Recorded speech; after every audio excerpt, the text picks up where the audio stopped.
Lalo, adelante.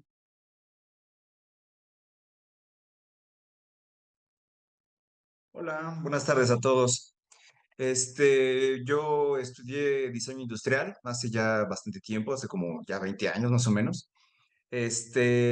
Y alguna vez hice un seminario, algún propedéutico para una maestría. No me quedé en la maestría, pero lo que me gustó mucho de ese propedéutico es que tenía un enfoque muy filosófico, muy sobre cómo desarrollar una hipótesis, cómo desarrollar pues todo esto. Y desde ese momento pues o sea, me gustó mucho, o sea, ya de por sí ya tenía cierta tendencia a hacer como estas preguntas, así un poco más introspectivas, un poco más de sacarle como el hilo a los temas, ¿no? Pero nunca como que, pues me llamó la atención o tuve el interés realmente pues, de dedicarme a eso o de estudiarlo a fondo. Y ahorita como que se ha estado dando mucho, pues, esta clase de seminarios, esta clase de pláticas, y encontré la oferta de la escuela, del centro filosófico, y me interesó mucho toda la oferta que tienen y sobre todo este seminario en particular, porque como dices, pues la oferta es amplia, o sea, también me interesaba mucho la de lenguaje, la de Wittgenstein, también me interesó bastante, pero me decidí por esta porque, pues sobre todo por el personaje, porque es René Descartes, y no sé, siento que él marca una cierta pauta, de repente se le tiene como medio olvidado en toda la historia de la filosofía. O sea, todos dicen, no, que Platón, ¿no? Que tal, y él como que de cierta forma hace una pauta entre el pensamiento medieval y el pensamiento moderno, por así decirlo. Y me interesó que pues el seminario se dedicara a eso realmente y el título del seminario pues se oye bastante interesante. Entonces, pues gracias. No, pues gracias a ti, qué bueno. Fíjense que sí, el centro tiene un montón de cursos. Yo he participado en muchísimos, no sé, yo creo que yo llevo con el centro, como colaborando con el centro, no sé, 4 años, tal vez, 4 años largos.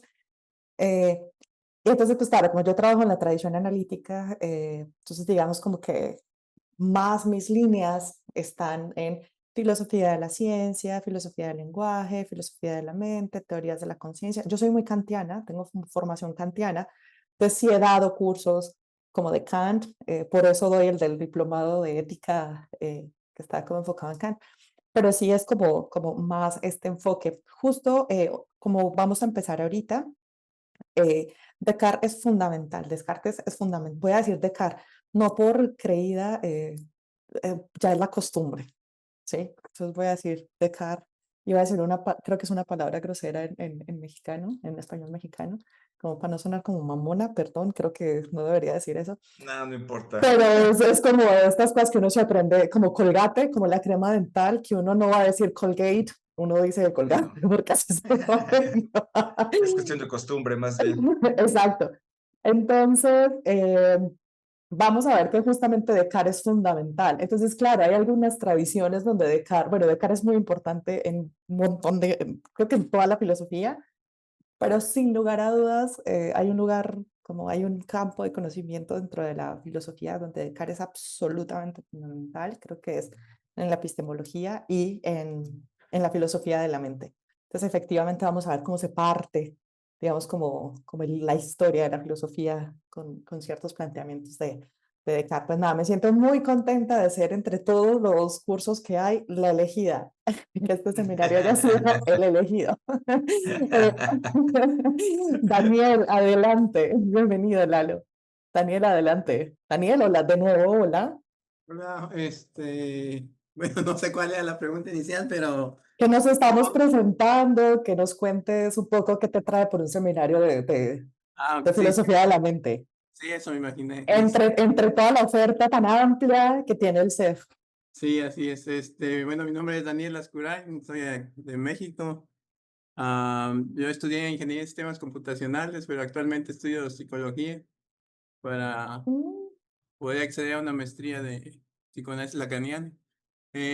Bueno, como me interesa todo lo de la subjetividad humana y en cuanto a filosofía, pues he leído un poquito más en cuanto a la filosofía continental, y entonces tengo ahí un hueco en la filosofía analítica, que es la, digamos, por así decirlo, la contraparte, y por eso, y porque pues toca todos los temas que abarca la psicología, pues por eso me interesé por este curso. Ok, fíjense que eso va a estar bien interesante, porque si eres ingeniero en sistemas computacionales, eh, y aparte estás interesado en el psicoanálisis, son como dos caras distintas de Sí, maneras de acceder a la mente. Nosotros vamos a ver eso en uno de los módulos, particularmente en el último, acerca de la mente, como esta metáfora de la mente como una computadora, que lo que hace el pensamiento es justamente eso, computar, ¿sí? Como que lo que tenemos son como sistemas computacionales. ¿En qué consiste eso? Uno debería de ciertas perspectivas, rechazar eso si el psicoanálisis lacaniano es el caso. ¿Sí? Entonces, esto va a estar interesante como justamente para que se vean como estas dos posturas. Yo no sé casi nada de psicoanálisis, creo que nada, más que como cuestiones de cultura muy general, pero bueno, para allá vamos. Y vamos a terminar la presentación con, ay, miren, está llegando mucha más gente, esto me hace muy feliz. Me habían dicho que había 4 personas, entonces estoy muy feliz en este momento. Paul William Román Andrade. ¿Estás ahí? Sí, Sí, no sí, pueden abrir el buenas, micrófono, no pasa nada, también pueden. Ah, buenas sí, ok, noches. adelante. ¿Cómo está? Mi nombre es Buenas Paul. noches. Bueno, yo he tomado el curso porque, bueno, actualmente estoy cursando una maestría en Derechos Humanos y en la maestría me he propuesto investigar el tema del carácter universal de los derechos humanos, pero en en los pensadores del siglo XVI que se encontraban aquí en México, los dominicos, franciscanos. No, estoy tomando como puntos de referencia la discusión entre Bartolomé de las Casas y Ginés de Sepúlveda, Ujú. ¿no? Entonces, pues es justo en ese periodo donde René Descartes aparece en escena, ¿no? Ah, Entonces, y que son básicamente desde René Descartes, si mal no me equivoco, son pues todos los pensadores modernos los que han triunfado, ¿no? Entonces estoy tratando de entender esa discusión del siglo XVI. ok, fíjate una cosa, que para mí también es muy importante escucharles, porque esto también me permite a mí saber como cuáles son sus intereses y hacer como justamente ajustes en la forma en presentar estos temas, de modo que puedan ser como mucho más de su interés o incluso como pensar ejemplos que provengan desde sus áreas de proveniencia, perdón, todas las redundancias. Una a esta hora ya está cansada. Em, y entonces está bueno que me cuenten este tipo de cosas porque eso me permite saber también como hacer énfasis en qué tipo de cosas. Fíjate que yo trabajo cuestiones de derechos humanos, pero en particular como de derechos humanos de las mujeres, como pues en general es muy extraño que haga como esta distinción. Digamos que doy clases de derechos humanos y género. eh, y Descartes nunca me había aparecido en ese escenario, solo nada más, o sea, no en un sentido positivo, más bien en un sentido negativo en términos de eh, quién es el sujeto racional, quién es el sujeto que piensa, ¿sí? Y cómo justamente la dignidad que es inalienable, que es universal, pero solo para cierto grupo de animales humanos. Entonces me llama la atención eso, voy a rascarle un poco para ver si podemos conectar esto, porque justo vamos a ver esto acerca de la universalidad del yo, pero después nos vamos a dar cuenta de que esa universalidad del yo no es tan universal, es de la universalidad de un conjunto. Ah, exactamente. Sí, sí, sí, justo es que por eso me sonaba como extraño, como que a partir de, como que de Descartes, como los ganadores, pensaría como, justamente con ellos está todo lo problemático de justamente como todo ese sistema de exclusión. Pero bueno, perfecto, eso está muy bien. Vamos entonces con Lourdes y comenzamos con el contenido. Lourdes, bienvenida. Gracias. Entré un poco tarde porque hubo una confusión en relación a la inscripción. No te Supongo que están preocupes. hablando de los vínculos, ¿no? ¿De qué manera me interesa el Nos estamos seminario? presentando, sí, justo nos estamos presentando como para generar un ambiente de familiaridad. Ok, Entonces, como que nos cuentes un poquito de ti, qué te trae a ok, un seminario de filosofía de la mente, que les estoy diciendo, ok. soy muy feliz porque el CEF tiene una oferta amplísima Y Sí. entonces me siento muy contenta de que estén aquí. Entonces cuéntanos. Ok. Sí, bueno, soy pedagoga, doy clases en la FES Aragón de pedagogía y creo que es un área que tengo muy carente, la filosofía. Entonces, me quiero estar formando en cuestión de la filosofía. He tomado algunos cursos y como para encontrar hilos conductores en relación a esto de la filosofía. Y básicamente ese es mi interés. Ok, perfecto. Fíjense ustedes también que hay una cosa que es muy importante que les mencione y es, a veces, o sea, pues necesitamos poner estos títulos específicos porque pues esto lo que vamos, o sea, lo que vamos a ver es un curso dirigido a la mente y al lenguaje, ¿sí? Y a veces ha sido a la ciencia y a veces a la conciencia. Pero como menciona Lourdes, esto no, o sea, aunque sean como acerca de temas muy, muy, muy específicos, yo creo que más o menos con cualquier curso de filosofía, uno aprende como ciertas formas de pensar, como ciertas formas de preguntar, ciertas formas de responder. Entonces, aun cuando este curso sea como muy específico en su tema, o sea, igual van a poder tener como un panorama muy general acerca de, como de qué se hace en filosofía. Sí, hay otra cosa que me parece como muy importante antes de comenzar, y es mencionarles que, no sé, a veces las personas piensan que la filosofía es justamente lo que dijo Platón, lo que dijo Kant, lo que dijo Aristóteles. Entonces, como que estudiar filosofía es conocer lo que ellos dijeron o aprenderse lo que ellos dijeron o entender lo que ellos dijeron. Y a mí me gusta pensar la filosofía, o sea, como esa vía, me gusta pensarla eso, como una vía para pensar ciertas cosas. Entonces, cuando uno estudia filosofía, realmente lo que uno está haciendo es, digamos, como aprender a estructurar el pensamiento de una manera tal que le permita acercarse al mundo de cierta manera. Entonces, claro, tenemos como problemas filosóficos, que son problemas de base, digamos que son preguntas que, por ejemplo, no se haría la ingeniería química o, digamos, específicamente la pedagogía o el arte o cualquier otra, porque cada una de esas disciplinas o el diseño, por ejemplo, porque cada una de esas disciplinas tiene como sus propias preguntas, exactamente, de habitar el mundo de cierta manera. Y claro, uno podría pensar que no hay preguntas filosóficas en la ingeniería química o en el diseño, por ejemplo, ¿sí?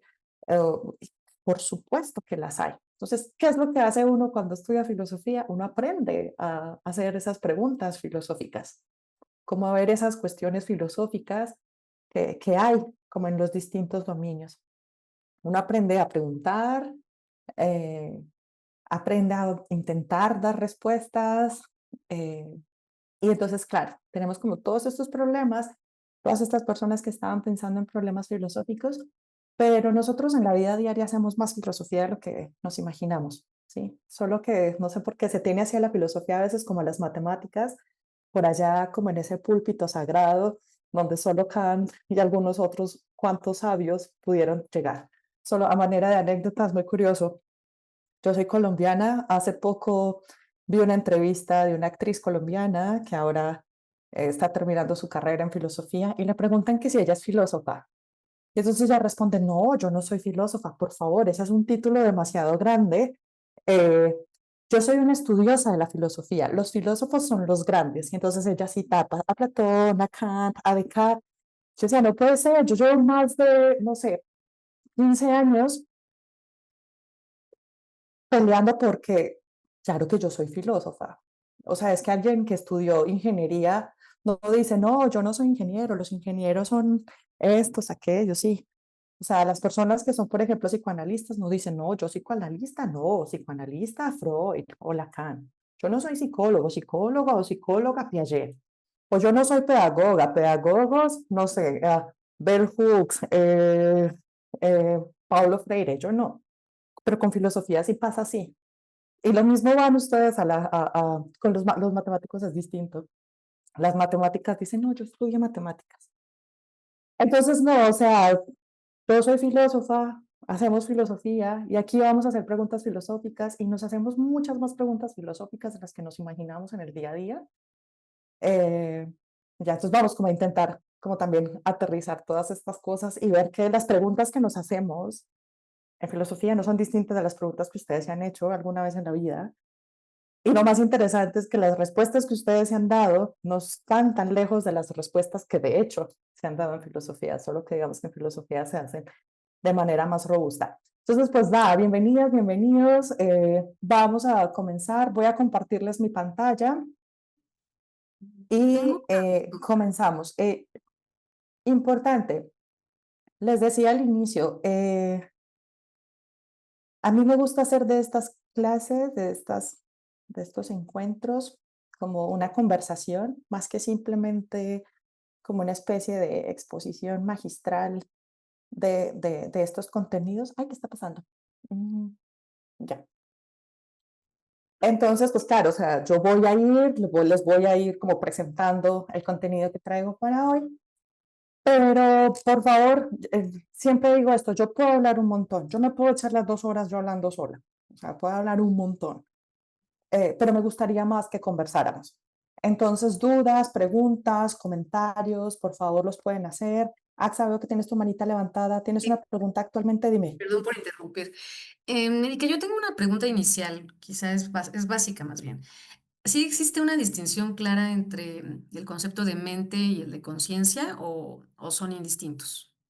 Eso lo vamos a ver en el segundo, Ah, súper. en el segundo bloque de este curso. Justo les voy a contar como de qué se trata el curso, como para que empecemos, como para que nos vayamos situando en qué es lo que vamos a ver, o sea, a qué vinieron.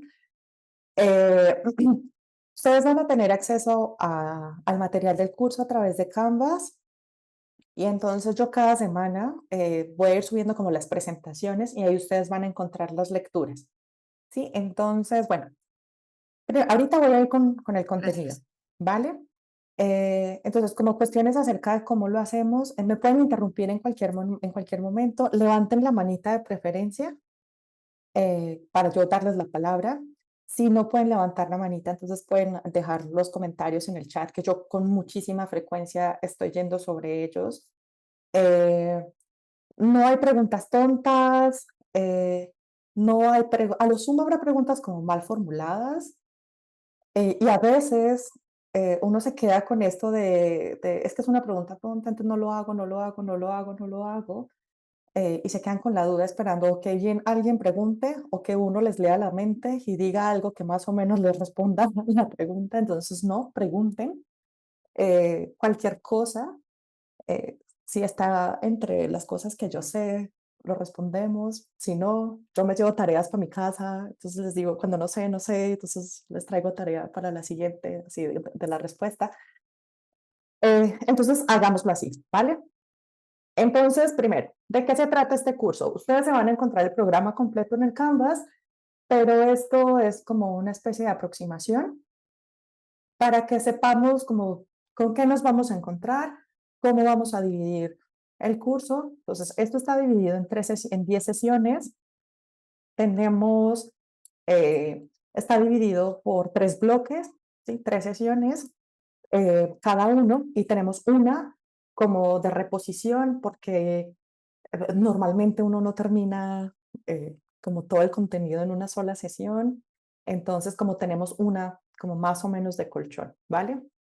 Entonces va a estar dividido en estos 3 grandes bloques y lo que vamos a hacer es tener justamente esto, una introducción, dado que son tan pocas sesiones, a lo sumo lo que vamos a poder tener es como un panorama muy general de 3 problemas grandes en filosofía de la mente, que si bien se pueden trabajar de manera independiente, cada uno de esos problemas, digamos que también están entrelazados. ¿Sí? Entonces, por ejemplo, cuestiones que vayamos a ver acerca del problema mente-cuerpo, van a tener una incidencia en las preguntas que nos hagamos acerca de la conciencia y esas preguntas que nos hagamos también sobre mente-cuerpo, conciencia, van a tener que ver con intencionalidad. ¿Sí? Entonces, ¿qué es lo que vamos a ver? Vamos a tener 3 sesiones del problema mente-cuerpo. Entonces vamos a partir como de esta base, esta pregunta filosófica muy fundamental que es, ¿qué es la mente? Cuando estamos hablando de la mente, realmente a qué es a lo que nos referimos. cuando decimos como, ay, Axa, hoy te he tenido en la mente todo el día, ¿qué es realmente lo que un hablante quiere decir cuando dice que tiene a alguien en mente? O tengo en mente algo, ¿sí? O sea, ¿qué significa eso? ¿Qué significa que hay algo que es la mente? Y una pregunta muy importante es, ¿qué tipo de cosas tiene en mente? ¿Qué significa ser una cosa que tiene en mente? ¿Qué tipo de cosas tiene en mente? Y esa pregunta, para poderse responder, necesitamos tener al menos una aproximación a esta pregunta muy fundamental que es, ¿qué es la mente? Entonces, en el primer bloque veremos esta pregunta de qué es la mente. Nos vamos a hacer esta pregunta de si la mente es distinta del cuerpo, ¿sí? Escuchamos canciones que dicen te quiero con el alma y con el cuerpo, con la mente y el corazón, creo que diría Alejandro Sanz. Sí, son dos cosas distintas. ¿Qué implicaciones tienen el que sea distinta? O si son la misma, de nuevo, ¿cómo qué implicaciones tendría? ¿Sí? Entonces, eso es lo que vamos a ver en el primer segmento. Entonces, vamos a ver cómo se origina el problema mente-cuerpo en términos no solamente históricos, vamos a decir que no tanto históricos porque vamos a arrancar con Descartes, pero como bien mencionaba, eh, no recuerdo quién exactamente, pero ustedes mencionaban como, es que siempre como Platón, Aristóteles están como muy ahí, son como esos nombres famosos en filosofía, pero parece que Descartes no tanto, es como, no, pues Descartes sí, y claro, uno puede rastrear problemas de todo tipo digamos, como en esos filósofos sistemáticos, pero nosotros vamos a partir con Descartes, pero no porque Descartes sea el único o el primero que se haya preocupado por la mente, sino más bien porque fue quien se preocupó por la mente de manera sistemática después de que la mente era algo que se daba por sentado. ¿Por qué? Porque pues, tener mente era tener alma. ¿Quién en el medioevo podía negar que tenía alma o que existía algo como el alma? ¿Sí? Entonces, vamos a ver eso. Ahora, veremos esas tres sesiones acerca del problema mente-cuerpo, cuáles son como algunas respuestas que se han dado particularmente en el siglo XX al problema mente-cuerpo, donde de nuevo, digamos como que el problema de la mente vuelve y se instala en el centro en el centro de la discusión filosófica, sobre todo en un contexto donde el lenguaje era la prioridad. eh, Particularmente en la filosofía analítica, pero también en la filosofía continental, con el giro lingüístico hermenéutico, pero solamente hablaremos desde la perspectiva analítica. Luego vamos a ver cómo ciertas respuestas que se dan al problema mente-cuerpo terminan teniendo incidencia en el problema de la conciencia. ¿Qué es la conciencia? ¿Sí? De nuevo, hay tipos de conciencia, hay un solo tipo de conciencia. ¿Qué significa que uno es consciente de un estado mental? ¿Qué papel juega la conciencia en nuestras vidas? Entonces, ¿qué es la conciencia? ¿Cómo surge la conciencia? ¿Para qué tenemos conciencia? Sí, incluso esta pregunta teleológica que podríamos hacerle a la madre naturaleza de ¿por qué me diste conciencia? ¿Por qué no simplemente me dejaste ser un ser que atiende al principio de placer y dolor y ya? ¿Por qué me hiciste saber cómo es para mí tener una sensación de placer? ¿Cómo es para mí tener una sensación de dolor? ¿Sí? O sea, bastaría tener una sensación que diga peligro y entonces me alejo y una de rico y entonces me acerco, pero no, hay algo que es como es para mí estar en cierto estado. Entonces, vamos a ver el problema de la conciencia, también le vamos a dedicar 3 sesiones. Y finalmente vamos a terminar con otro problema que está completamente relacionado con estos dos. Insisto, uno puede trabajar estos temas de manera completamente independiente, pero dado que esto es un curso de introducción, lo ideal es que podamos ver como las relaciones que hay, como en qué consiste cada problema en toda su particularidad y como cuáles son las implicaciones o las relaciones que hay entre estos 3 problemas. Básicamente el problema de la intencionalidad es el problema acerca de por qué yo tengo pensamientos acerca del mundo. ¿Sí? Axa, voy a hacerme referencia a ti porque eres a ti a quien te tengo en pantalla, entonces me sirve así un montón tener como feedback visual. Entonces, supongamos que yo en este momento puedo tener un pensamiento que diga, AXA es la persona que tengo en mi pantalla, ¿sí? Incluso aunque no lo diga, yo puedo tener ese pensamiento. Ese pensamiento es acerca de AXA. Podríamos decir que el contenido de mi pensamiento es AXA. Es como si yo tuviera un pensamiento y lo que está allá dentro de mi pensamiento es AXA. ¿Cómo llega AXA a ser el contenido de mi pensamiento? En este caso no podría decir muy sencillo. Ay, pues porque la tienes enfrente, tienes una relación perceptiva, una relación de percepción causal directa, donde AXA tiene cierto tipo de propiedades que mi sistema perceptual captura y forma.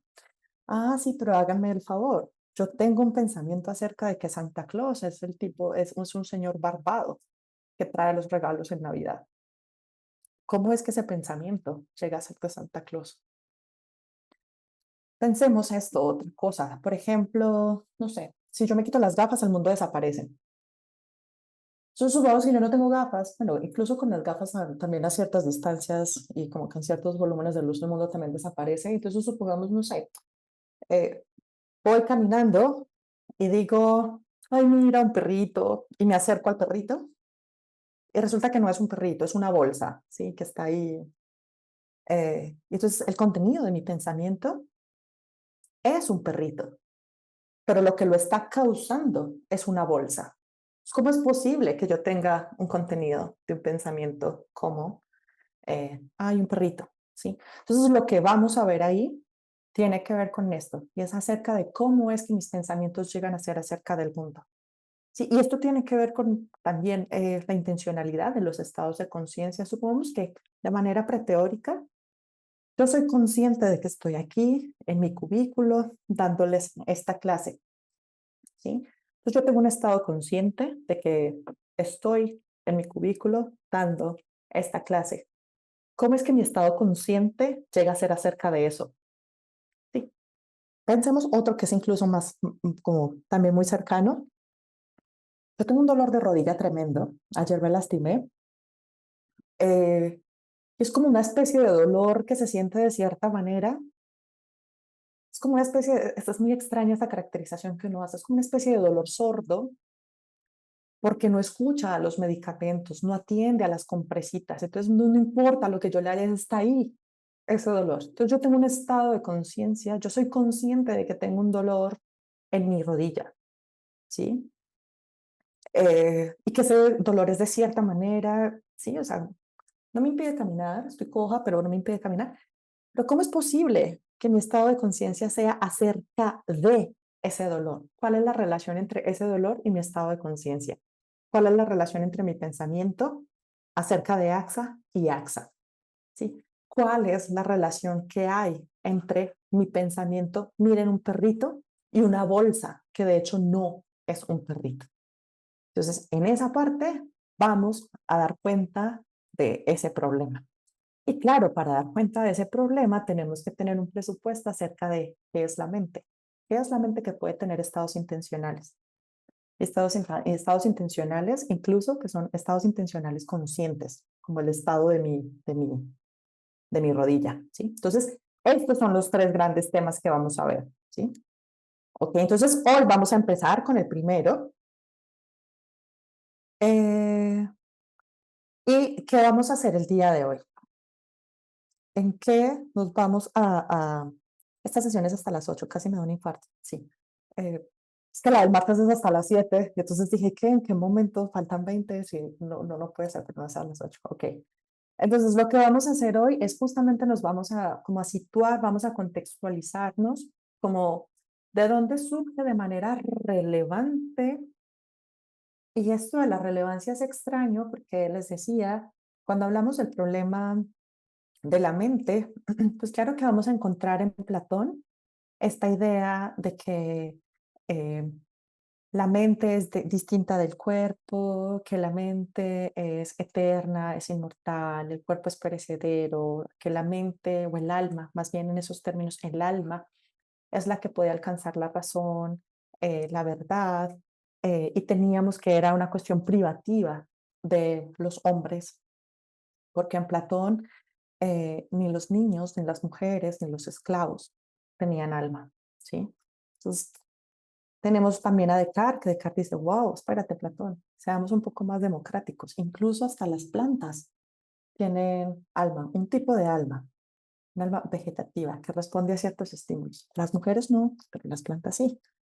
Pero, pero no vamos a hacer eso, porque justo lo que vamos a hacer es como partir de Descartes del siglo XVII, donde digamos que vuelve, es que Platón y en Aristóteles se daba por sentado de eso, luego con el neoaristotelismo también, con los medievales también se daba por sentada el alma slash mente, entonces no había, esto no se ponía en tela de juicio, es como, Axa, ¿tienes mente? Voy a utilizar, yo aquí tengo sus nombres. Paul, ¿tienes mente? Lourdes, ¿tienes mente? Parecería que sería descabellado decir no. Sí, parecería como que alma un poco también estaba relacionado con el hecho de estar vivo. Entonces, ¿tienes alma? No, estás vivo, sí, por lo tanto, tienes alma. Punto. Descartes cuestiona esto.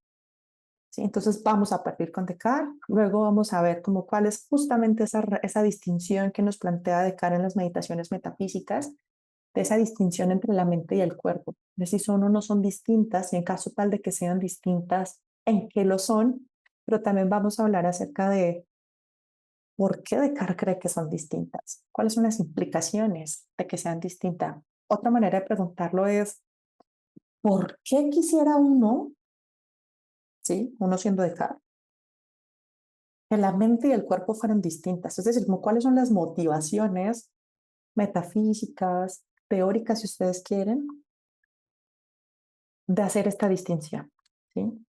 Vamos a ver que eso tiene que ver con cuál es la naturaleza de nuestros sentidos, tiene que ver con una discusión acerca de esta pregunta de cómo es que la mente llega a conocer, ¿sí? Que esta pregunta acerca de cómo es que la mente llega a conocer es otra manera de plantearse la pregunta por la intencionalidad, ¿sí? ¿Cómo es que yo llego a obtener conocimiento? ¿Cómo es que yo llego a saber que mi nombre es Erika, que vivo en Copilco, que nací en Medellín, Colombia, que la psicología es una ciencia humana, sí, no sé, que el teorema de Pitágoras es de las matemáticas, que 1 más 1 es igual a 2? ¿Cómo llego yo a saber eso?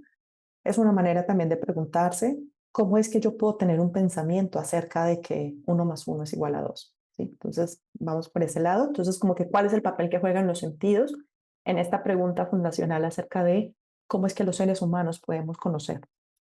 Esto nos va a llevar, entonces, como a hacer esta distinción entre la función de los sentidos y, digamos, la función de la mente, y eso nos va a permitir ver cómo exactamente, como según Descartes, cuál es esa esencia de la mente, que es una esencia distinta, por ejemplo, del cuerpo, y eso finalmente nos va a llevar a plantear lo que conocemos como el problema mente-cuerpo, ¿vale? Entonces, yo he hablado mucho, pero así brevemente para que nos rinda el tiempo, me gustaría escucharles un poco como cuáles son sus intuiciones acerca de qué es la mente. Si yo les pregunto qué es la mente, como, ¿qué creen ustedes que es la mente?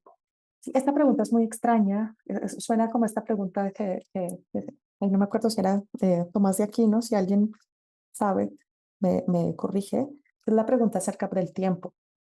Como parece que intuitivamente todos sabemos qué es el tiempo, pero si me preguntas qué es el tiempo, creo que ya no estoy tan segura de saber qué es el tiempo, ¿sí?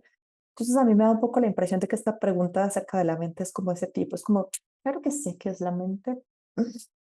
Entonces vamos un poco como a testear nuestras intuiciones, como a saber qué creemos, qué sabemos, como para ver cómo es que nuestras intuiciones terminan, digamos, encajando con estas, ya te voy a dar la palabra Moisés, cómo terminan encajando con estas teorías en filosofía, que justo les decía, no es que nunca nos hayamos hecho este tipo de preguntas, no de esta manera tan, yo no creo que nos las hayamos hecho de esta manera tan básica, como contemplando qué es la mente, como, pero creo que sí nos hemos hecho en la vida cotidiana preguntas acerca o sea, como de este tipo, y muy probablemente nos hayamos dado una respuesta, y si no, creo que nos daríamos una respuesta. Nosotros somos el tipo de cosas que todo el tiempo estamos teorizando, todo el tiempo tenemos teorías acerca de cosas. Entonces, vamos a ver. Entonces, por eso les decía, hacemos más filosofía en la vida cotidiana de lo que nos imaginamos, preguntas y respuestas. Entonces, Moisés, adelante. Sí, gracias. Bueno, ahorita que estaba haciendo la presentación, me estaba viniendo a la mente lo que he pensado sobre la mente. Entonces, 20. Dale. hay dos, pues no sé, la verdad es que yo no he estudiado, no sé si ya por ahí alguien lo planteó. Hay algo que me llaman, dos cosas me llaman la atención. Eh, Obviamente la conexión de la mente y el cuerpo. La Ujú. primera, por ejemplo, mencionabas el ejemplo de la rodilla, ¿no? O muchas veces cuando nos golpeamos, o sea, algo que, digamos, hay vamos a decirlo, un malestar, a lo mejor que va a durar un día, 2 días, pero sin embargo, esta parte sensorial probablemente nos hace que empecemos a pensar, chines, que a lo mejor me lastimé y tengo un problema en los ligamentos, pero en este momento está trabajando como un diálogo, ¿sí?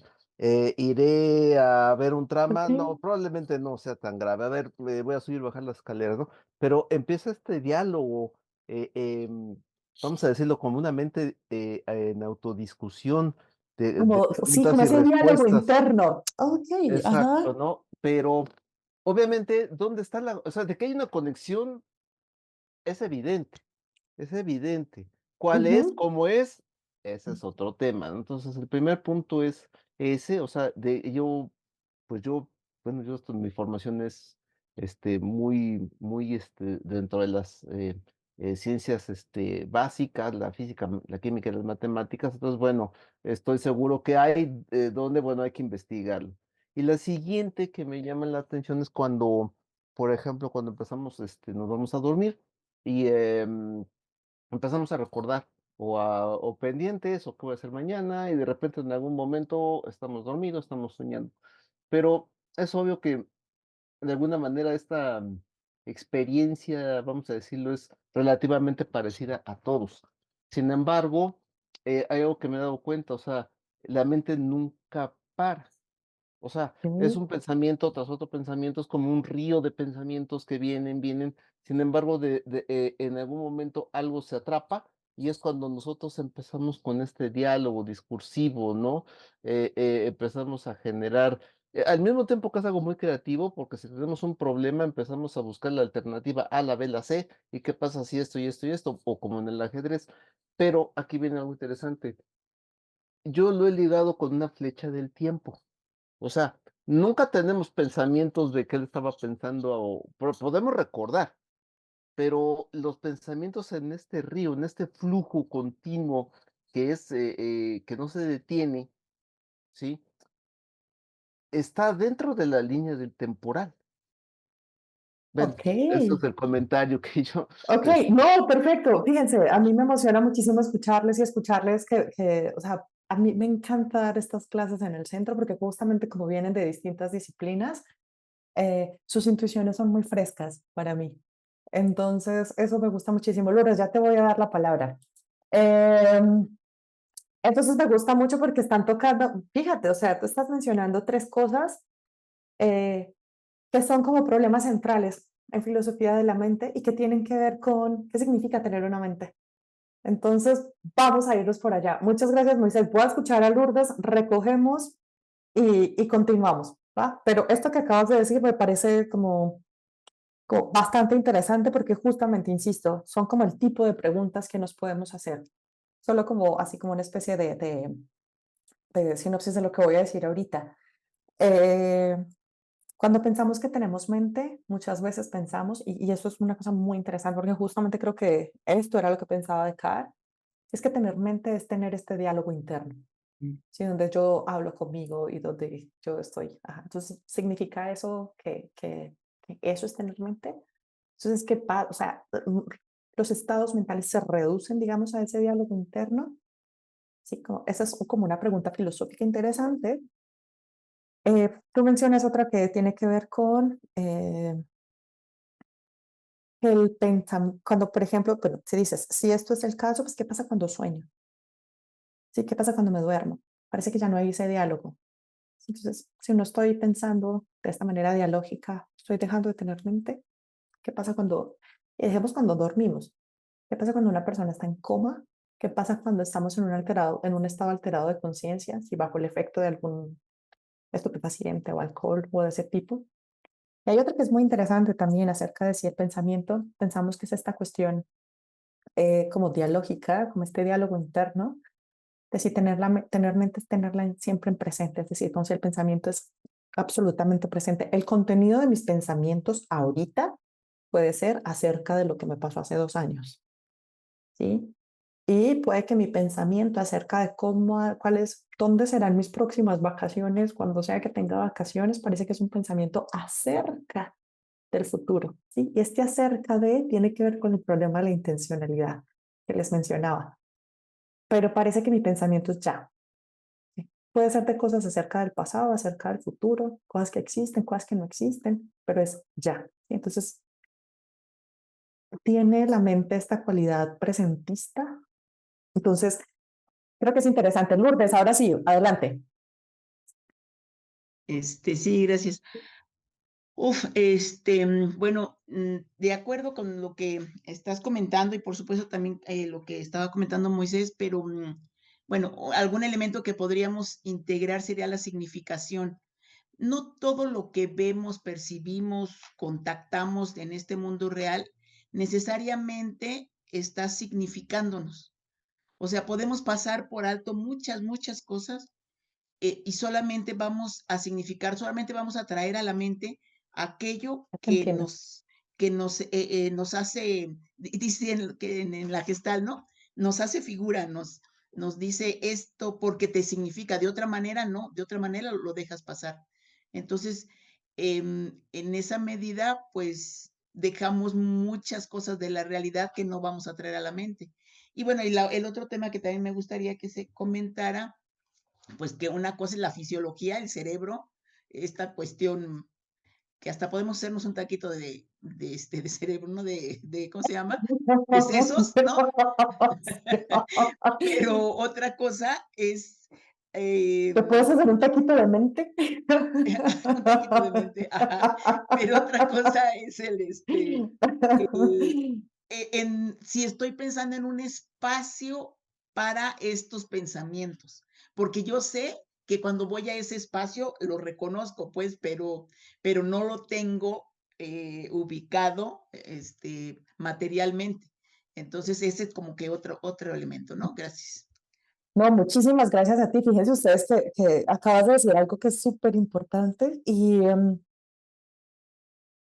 por supuesto que se trabaja estos temas cuando tú hablas de significado, por ejemplo, de significación, eh, podríamos ponerlo también como en términos de relevancia y también en términos atencionales, ¿sí? Piensen ustedes de la siguiente manera. Somos, yo de una vez así yo pensando 1000 cosas. Si a ustedes les interesa al final este curso y les parece interesante, una manera de continuarlo es como con el de filosofía de las ciencias cognitivas, porque ahí sí vemos como cuestiones más empíricas y cuestiones que tienen que ver con, por ejemplo, esto que les voy a contar. Somos un tipo de cosas tan fantásticas, los agentes cognitivos en general, no solamente los seres humanos, que fíjense ustedes, cuando cruzamos una calle, hay un montón de estímulos que está recibiendo nuestro sistema cognitivo, ¿sí? Entonces, un montón de ruido, o sea, un montón de sonidos, un montón de estímulos visuales, ¿sí? Pero como decía Lourdes, parece que no todos nos significan, ¿sí? Otra manera de decirlos es, no todos son relevantes para una tarea en específico. Supongamos que esa tarea en específico es cruzar la calle. Sí, parece que para cruzar esa calle es irrelevante si la persona que está enfrente de mí lleva una camisa amarilla o una camisa roja. Parece que es irrelevante si el carro que está sobre es un Mazda o es un Audi. Parece que eso es irrelevante. Sí, parece que mi sistema lo que hace es como capturar o mapear como cierto tipo de estímulos que son relevantes para esa tarea. Hay una pregunta filosófica cognitiva muy interesante y es, ¿cómo rayos hace eso nuestro sistema cognitivo? ¿Cómo puede seleccionar entre todos esos estímulos estos? ¿Cómo puede ser que algo, para utilizar el término que utilizó Lourdes, significa? ¿Sí? O me significa algo. ¿Sí? De otra manera, insisto, es como, ¿cómo eso puede ser relevante cognitivamente? para la tarea. Eso no lo vamos a ver aquí, insisto, como si al final se sienten así súper encantados con esto, podríamos solicitar el curso de ciencias cognitivas. Pero creo que todos estos temas son como bastante relevantes porque, insisto, desde esta perspectiva mucho más filosófica, sin pensar en estos términos, podríamos pensar en cómo es que nuestra mente selecciona cosas en el mundo para pensar acerca de ellas. ¿Por qué no simplemente tenemos así un montón de pensamientos súper atiborrados de todas las cosas que estamos percibiendo? Sí, parece que hay como como decía Lourdes, como una especie de espacio para pensar como cierto tipo de cosas. Y otra cosa muy relevante que dice el Lourdes es cuando pensamos en la mente, pues claro, sí, pensamos como en todo este tipo de actividades, pero una cosa es la fisiología y otra cosa es esto. Entonces me gusta mucho esta metáfora que haces de nos podemos comer un taquito de sesos y yo te digo, pero nos podemos comer un taquito de mente. Sí, sí, entonces está como interesante. Muchas gracias. ¿Alguien más nos quiere compartir que cuando pensamos qué es la mente, qué se les atraviesa por la mente?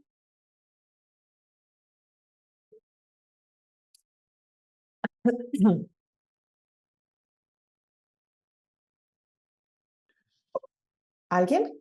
Ah, ¿alguien abrió su micrófono? Sí, yo. Ok, adelante. Hola. Pues creo que definir la mente en sí misma es como difícil, ¿no? Es como bastante difícil.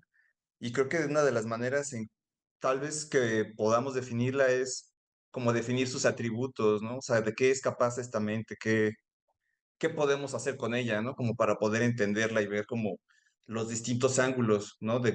O los distintos lados de una forma geométrica, ver qué es lo que la define, ¿no? Cuáles son sus bordes, cuáles son sus límites. Y Ujú, yo creo que, pues digamos, la mente puede, o sea, tiene percepción de las cosas y tiene autopercepción, como dices, tiene proyección atemporal, ¿no? O sea, proyección de tiempos, presente, pasado y futuro, imaginación, tiene este diálogo interno también que no sabemos qué es. Otro atributo, pues, es de que tiene la creatividad, ¿no? Para poder formular cosas, expresarlas al mundo.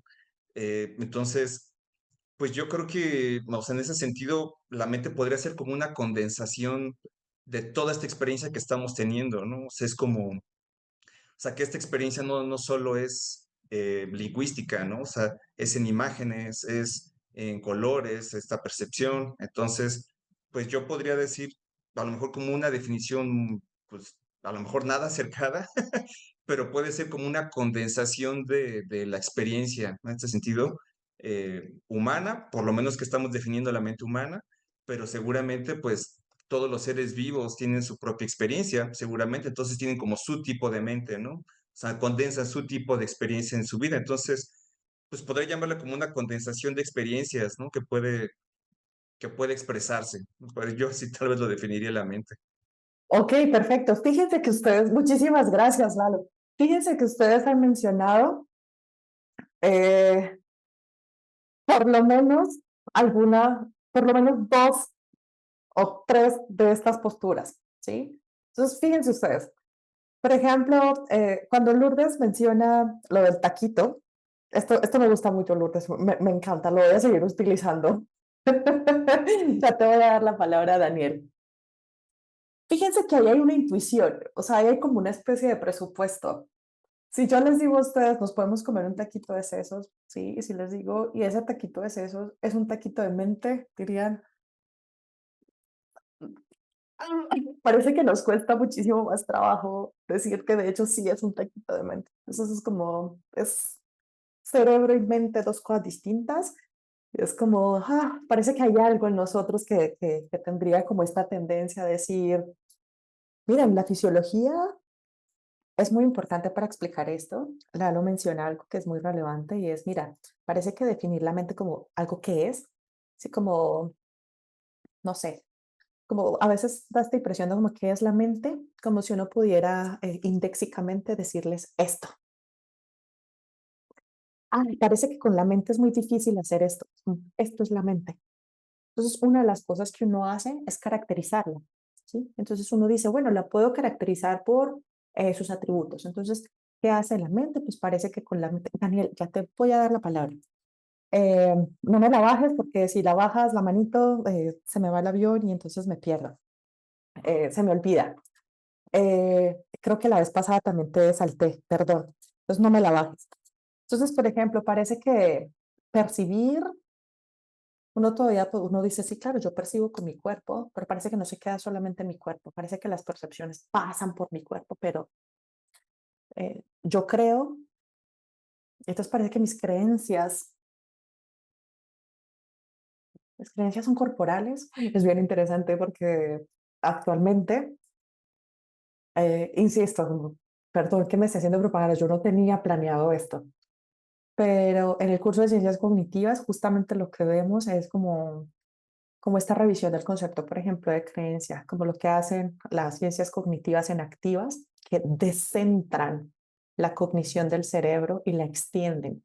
Hay quienes la extienden al cuerpo, hay quienes la extienden al el resto del entorno y hasta más, ¿sí? Entonces, como mis creencias están en mi cabeza o mis creencias están en mis manos, yo creo con mis pies, creo con mi cuerpo. En principio uno podría pensar que eso le parece muy raro, ¿sí? Porque estamos formados, digamos, como culturalmente en esta idea de que pensamos con la cabeza y que creer es algo que hace nuestra cabeza. Y esto de decir con la cabeza, básicamente lo que nos estamos refiriendo es como a la mente. Sí, sí, hagan el ejercicio. Si yo les dijera a ustedes que tuvieran que ubicar espacialmente la mente en su cuerpo, ¿dónde lo ubicarían? Muy probablemente hagamos esto, Ujú. ¿sí? Probablemente, ¿sí? Eh, si alguien tiene una intuición distinta, bienvenida, porque insisto, como que a uno lo forman eso y cuando a uno le preguntan, no, fíjate, yo tengo la creencia de que las tazas son algo donde yo puedo echar el café, es una creencia que tengo en mis manos. Si no la tuviera en mis manos, yo no podría, digamos, como sensorimotoramente vectorizar este movimiento en mi cuerpo y agarrarlo. Entonces la creencia también está en mis manos. Pero eso es tema de otra discusión. Eh, entonces hay quienes, y creo que eso es una cuestión que tenemos como también muy impregnada, esta idea de que la mente y el cuerpo son dos sustancias distintas. Sí, como mencionaba Moisés, por supuesto que están relacionadas. Jamás pensaríamos que no lo están, pero parece que son dos cosas distintas. Ahora sí, Daniel, vas. Pues la mente es un constructo que cuando apareció podría parecer que avanzaba o proporcionaba más datos sobre el ser humano, pero al final resultó problemático, dar más problemas de lo que parecía solucionar, pues porque la mente no está en ningún lugar o está en todo lugar, como se quiera pensar. Y más o menos, parafraseando Heidegger, decía que cualquier conocimiento o área de estudio que estudiara el sujeto sustraído del contexto, de la cultura, del lenguaje, pues era una ilusión, porque siempre estamos inmersos en eso, no podemos Ujú. sustraernos de eso. Y entonces el dualismo kantiano pues caería ahí, porque nunca podemos concebirnos solamente a través de eso que se llama mente, que como dice usted, podríamos señalar que está dentro de nuestro cerebro, nuestra cabeza. Y, y por ejemplo, en psicología, cuando se trata se clasifica el estrés, está el estrés mental, que es el que te haces con tus ideas solito ahí cavilando, y el estrés psicosocial. Pero hay autores que exactamente la tienen bien, que el estrés mental es psicosocial en realidad, porque estás pensando si te van a despedir el trabajo, si tu esposa te va a dejar, si no vas a rendir esta noche sexualmente, etcétera. Entonces, estás hablando de la cultura de la sociedad, cuando no estás abstraído de ella. Y Sí, es, ajá. Sí, perdón, continúa, continúa. no, es todo esto. No, perfecto, Daniel, muchas gracias. Fíjense que esto es una pregunta como súper interesante y vamos a verlo, creo que eso sí lo veremos en la siguiente sesión. Es como una de las implicaciones de lo que vamos a ver, es esta pregunta acerca de cuál es el problema de la intencionalidad.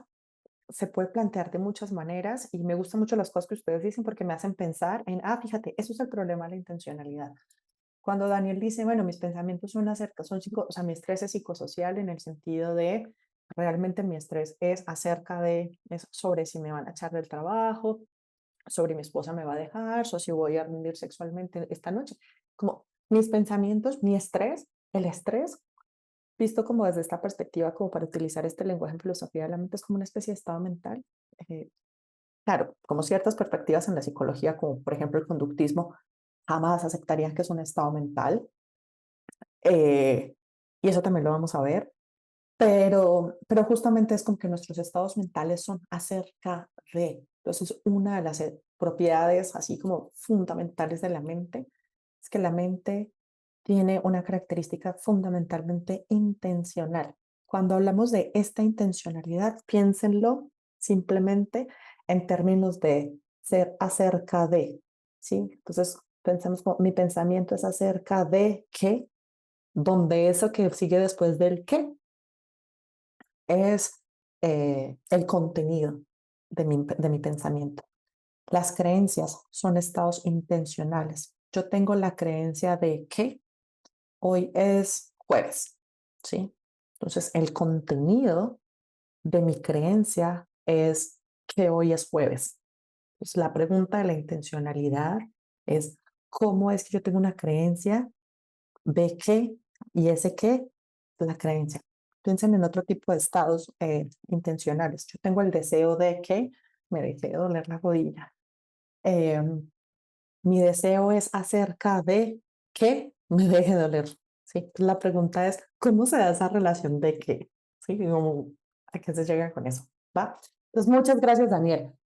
Vamos a ver eso como específicamente en el tercer módulo, principio, o sea, vamos a hablar de todo esto como a lo largo de la sesión. Pues cuando ustedes están hablando de la mente, fíjense que ustedes más o menos oscilan entre estas dos posturas, que son como, digamos, como, si no las únicas, porque hay muchísimas vertientes, pero digamos como que en las categorías más, como los grupos más predominantes, podríamos decir que está el dualismo, que es este que sostiene que la mente y el cuerpo son dos sustancias distintas. Vamos a ver específicamente en qué consiste la mente y el cuerpo como siendo cosas distintas, y va a ir por un poco por donde lo menciona Lalo, y es, parece que no puedo decir qué es la mente sin dar una caracterización de sus funciones, de sus atributos, de sus capacidades, de sus habilidades, sus potestades, ¿sí? Como, entonces, esa va a ser una manera a través de la cual se va a caracterizar a la mente y en esa misma medida se hará la del cuerpo, pero considerando que son dos entidades distintas. Por el contrario, vamos a ver que hay otra postura que digamos que es ampliamente aceptada y es el materialismo, también se conoce como fisicalismo, que nos dice, no, la mente y el cuerpo son la misma sustancia.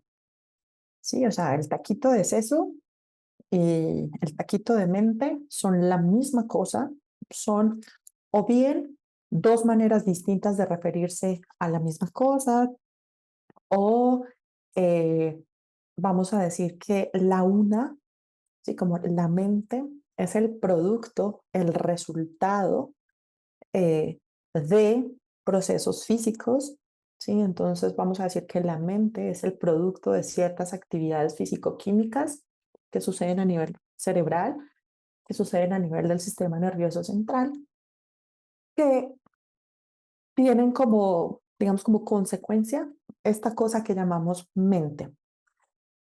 Hay otras posturas que nos van a decir, no, no, no, no, no.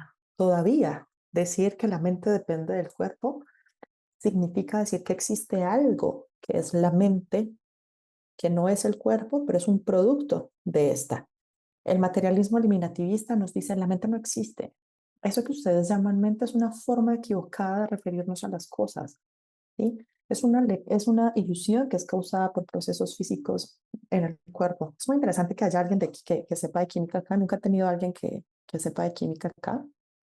Eh, y piensen ustedes, por ejemplo, en el caso del dolor. Nosotros podríamos decir que el dolor es un estado mental. Yo tengo un estado mental de dolor que es acerca de mi rodilla no sintiéndose lindo. Pero dicen, bueno, pues es que eso es un producto de ciertos químicos que, digamos, como liberan, qué sé yo, alguna parte de la rodilla que se desplaza a través de la médula por el sistema nervioso central. Entonces nos dice, dolor en la rodilla. Pues creemos que tenemos una mente que está pensando en el dolor, pero no, realmente no. Entonces hay estas posturas.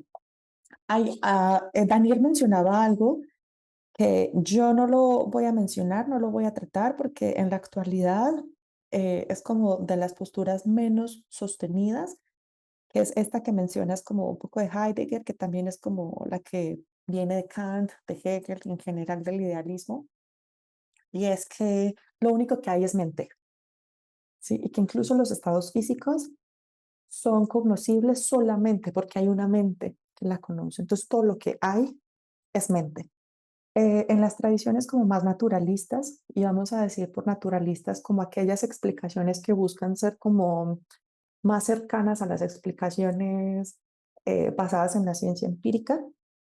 Entonces, dado que no podemos probar que todo es mente, eh, esas posturas son como las menos. Incluso el dualismo hoy en día tiene menos seguidores. Creo que todos ahorita somos materialistas, o bien por convicción o bien porque no tenemos otra mejor alternativa. Pero todavía hay un tipo de dualismo que se defiende en la actualidad. Por ejemplo, David Chalmers defiende eso y lo vamos a ver. Y no es que la mente y el cuerpo sean dos sustancias distintas, sino que son dos propiedades distintas de la misma cosa. Pero eso lo vamos a ver con calmita. Tengo un mensaje en el chat.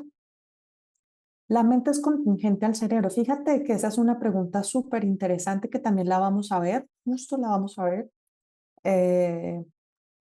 en las siguientes sesiones, y eso nos va a tocar en la parte de un problema mente-cuerpo y en la parte de la conciencia. Y la mente depende del cerebro. ¿De cuál cerebro? La inteligencia artificial tiene mente. Tenga la inteligencia artificial. Mi perra Ali tiene mente. Esa muchachita para mí es una muchachita súper inteligente. ¿Sí? Entonces, el cerebro de Ali es distinto de mi cerebro. Entonces, tenemos mente. Entonces, depende del cerebro, de cuál tipo de cerebro. Y justo una manera de resolver ese problema es con una teoría que se conoce como el funcionalismo. No vamos a individuar las mentes por el tipo de cosa que haga que tengamos mente. Es como vamos a descentrarlo del cerebro y vamos a decir más bien que es por tipos de relaciones entre estados mentales. Entonces, también iremos por allá.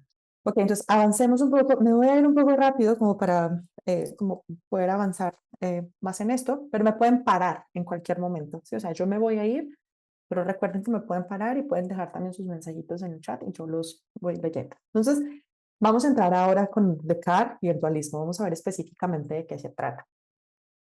Esto que yo les voy a presentar hoy, digamos que es como un resumen súper resumidísimo de lo que son por lo menos las dos primeras meditaciones metafísicas de Descartes, un libro de 1641. Descartes es un filósofo natural y a Descartes le importa, entre otras cosas, explicar el mundo físico, ¿sí? Entonces Descartes tiene teorías acerca de la luz, teorías acerca de la materia, acerca del mundo físico en general, ¿sí? Vamos a decir que la filosofía natural antes era lo que hoy en día conocemos como física, ¿sí? Como este estudio del mundo físico, que era como el mundo natural. Pero a Descartes también le interesaban otro tipo de cuestiones acerca de si lo único que podemos conocer es el mundo físico. Y Descartes consideraba que esto no era el caso, ¿sí? Entonces, en las meditaciones metafísicas, ya Descartes antes había escrito el discurso del método y digamos que Descartes, aunque no lo dice explícitamente en las meditaciones metafísicas, digamos que su interlocutor más inmediato es justamente Aristóteles. Entonces, el objetivo central de las meditaciones metafísicas, uno podría dividirlo como en dos, ese objetivo. Por una parte, intenta responder cómo pueden los seres humanos adquirir conocimiento, ¿sí?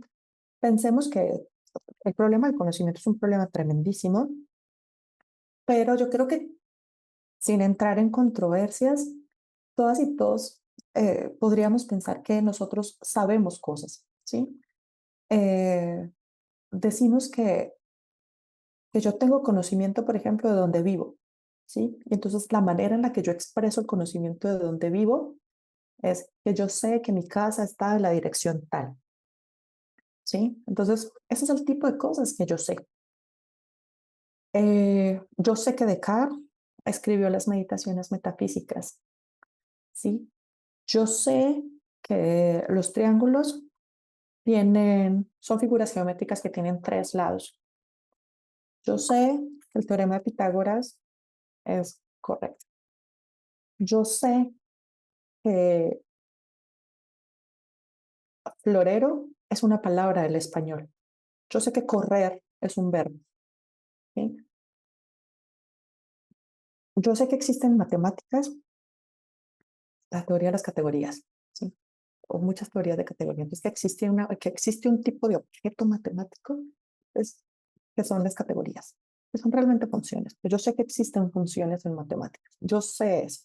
Entonces, si se fijan, yo les estoy dando conocimiento, yo les estoy diciendo cosas que conozco que tienen que ver con conocimiento, digamos, biográfico acerca de dónde vivo, eh, con conocimiento histórico, por ejemplo, de que Descartes escribió esto, conocimiento matemático, conocimiento físico. Parece que nosotros sabemos muchas cosas, ¿sí? La pregunta es, ¿cómo llegamos a adquirir ese conocimiento? Y de nuevo, uno podría decir, bueno, es que pues todo el conocimiento proviene de la experiencia sensible. O sea, yo sé que florero es una palabra del español, pues porque yo estoy familiarizada fonéticamente con esa palabra, porque soy un hablante del español, ¿sí? Pero yo cómo sé que las categorías son un objeto matemático. Perdonen los matemáticos si me estoy equivocando en esto, pero vamos a decir que o sea, son un objeto matemático. Que los conjuntos son objetos matemáticos. Que los números son objetos matemáticos. ¿Cómo lo sé? Como, ¿cuál es la relación perceptual que yo tengo con el número 2? ¿Cuál es? ¿Sí? O sea, entonces, esa es la primera, como el primer cuestionamiento que tenía Descartes. Y el segundo, hay cosas que yo sé que son verdaderas. O sea, yo sé que es verdad que yo vivo en Copilco. Yo sé que es verdad. O sea, no solamente yo lo sé, sino que además sé que es verdad. Esto es muy extraño porque parece que si uno sabe algo, uno cree que es verdad. Eh, Sería muy extraño decir que yo sé que vivo en Copilco y creer que eso es falso. Sí, o sea, eh, entonces, la pregunta que se hace de cara es como, ¿cuál es esa marca característica de la verdad? ¿Qué es lo que hace que yo no solamente pueda tener conocimiento, sino que tenga conocimiento verdadero? La naturaleza del conocimiento es es tener conocimiento verdadero. Insisto, no vamos a entrar en controversias aquí como acerca de si esto es o no el caso. Eso es un tema muy específico de la epistemología, pero a no dejarles con la duda, es como de manera muy tradicional se piensa que tener conocimiento, háganse ustedes la pregunta de qué significa tener conocimiento. Yo solo les dejo ahí esta perla. Se cree que tener conocimiento es tener una creencia, eh, que esa creencia sea verdadera y que esté justificada. Es decir, que yo tenga buenas razones para creer que eso es el caso. Entonces, yo tengo conocimiento de que vivo en Copilco. eh, yo sé eso porque creo que eso es verdadero y estoy justificada, porque todos los días llego a la misma dirección en un lugar en Copilco, ¿sí? Entonces, digamos que esta era la preocupación que tenía de Car. Entonces, el interlocutor inmediato que tenía de Car o con quien estaba hablando de Car era justamente como con lo tradicional, no solamente con Platón. Platón podía ser bastante, digamos, controversial, pero Aristóteles y el neoaristotelismo, particularmente en el medioevo, perdón, consideraba que todo, absolutamente todo, nuestro conocimiento proviene de la experiencia. Incluso los conjuntos, sí, incluso los conjuntos. Posteriormente, este tipo de posturas aristotélicas se retoman en los empiristas como John Locke, Hume, que nos dicen todo nuestro conocimiento parte de la experiencia sensible. Sí, incluso esas ideas abstractas, sí, incluso esas ideas abstractas como la de la teoría, como la de los conjuntos, son realmente ideas complejas en el sentido de estar compuesta por distintas partes. Cuando nosotros desbaratamos esa idea de conjunto, la desbaratamos, va a llegar un momento en el que nos encontramos con la experiencia sensible. Y a Descartes esto le parecía realmente abrumador. Por supuesto que tenemos conocimiento que proviene de nuestro contacto sensible con el mundo, pero todo nuestro conocimiento proviene de eso. Y Descartes decía, hay algunas cosas con las que yo no puedo tener ese tipo de contacto, ¿sí? Piensen ustedes en la idea de Dios. ¿Cuál es mi contacto perceptivo con Dios? Yo no toco a Dios. Claro, y alguien podría decir, herejía, herejía, porque pues, esta pared, esto es Dios. ¿Sí? Acá le parecía que no, que esto es demasiado insulso. ¿Por qué? Porque Dios es infinito, Dios es perfecto. Esta pared es finita, esta pared es imperfecta. ¿Sí? Entonces, esto no puede ser idéntico a Dios. Piensen ustedes otro tipo de idea, y es como la idea de yo, ¿sí? Esta idea que tenemos de nuestra identidad yo. Ustedes pueden decir, ay, pero es que la idea del yo es la más inmediata que tenemos por medio de los sentidos, ¿sí? Entonces, con mi cuerpo es el que me informa inmediatamente de mi yo. Y es, supongamos que yo sufro un accidente terrible y pierdo alguna de mis extremidades. ¿Sigo siendo yo? Pues mi cuerpo a lo mejor ya no es idéntico al que era antes del accidente, pero hay una especie de continuidad de mi yo. Sí, entonces parece que yo tampoco es una idea o es conocimiento que yo pueda tener por medio de la experiencia. ¿Sí? Puede haber algo de la experiencia, pero no todo proviene de la experiencia en el caso del yo. ¿Sí? Entonces, ¿de dónde proviene? Entonces, lo que hace Descartes en las meditaciones metafísicas es hacer una, digamos, como una especie de ontología. Digamos que cuando hablamos de ontología en filosofía, piensan ustedes como cuando hacemos inventario de nuestro closet. ¿Sí? Entonces, en el inventario de nuestro closet empezamos con las categorías más grandes. Entonces, decimos que en nuestro closet tenemos por lo menos dos entidades, ropa y zapatos. Sí, claro, dentro de nuestros zapatos podemos tener botas, tenis, sandalias, ¿sí? Y dentro de nuestra ropa podemos tener pantalones, vestidos, camisas. Pero hay por lo menos dos tipos grandes de cosas en nuestro closet, ¿sí? Descartes hace esto mismo, pero con el mundo, ¿sí? Entonces hace una especie de inventario en el mundo. Entonces, en las meditaciones metafísicas, esto ya viene desde antes, desde el discurso del método, que tiene que ver con el método científico, cómo podemos conocer la verdad. Y Descartes dice, fíjense que si yo me pongo a pensar en qué cosas hay en el mundo, de manera muy general, como estos dos tipos de entidades, en el mundo hay ropa, en el mundo hay zapatos. Pensemos en nuestro closet, pero yo en mi closet, yo en el mío, también tengo libros, ¿sí? Porque no tengo un librero ahí eh, en mi cuarto, pero yo también tengo perfumes en mi closet. Pero ni los libros ni los perfumes son ropa y tampoco son zapatos. Entonces, ¿qué categoría más general hay que eso? ¿Sí? Entonces, algo como esto hace Descartes, sí, pero con el mundo. Entonces, parece que en el mundo hay árboles, hay seres humanos, hay animales, pero ¿qué es lo que tienen en común todas esas cosas? Y nos dice Descartes ya, que todas esas cosas son cosas físicas, ¿sí? Son cosas extensas, ¿sí? Las redes extensas, son cosas que tienen extensión, que ocupan un espacio. Es muy extraño porque Descartes no pensaba que hubiera un espacio que las cosas lo ocuparan, pero digamos que para no meternos así como en detalles, pensemos que la red extensa son partes físicas. Lo que tienen en común los perfumes, los zapatos, los libros, la ropa, los zapatos en mi closet es que todas son cosas extensas. En mi cuarto, mi cama es una cosa extensa. Mi cuerpo es una cosa extensa. ¿En qué sentido es es extensa? Que tiene partes físicas que están relacionadas entre sí de manera mecánica, ¿sí? Que están delimitadas por una figura, ¿sí? Que tienen un peso, que tienen una densidad, que tienen un volumen, que tienen una forma, que tienen profundidad, ¿sí? Que están situadas en un lugar. Pero de todas las cosas que hay en mi casa, en mi cuarto, los libros, mi cuerpo y lo demás, parece que hay algo que no logra ser capturado por la extensión. y es esto que Descartes llama la res cogitans, la cosa que piensa. Entonces, en el mundo, además de todas las cosas extensas, hay cosas que piensan.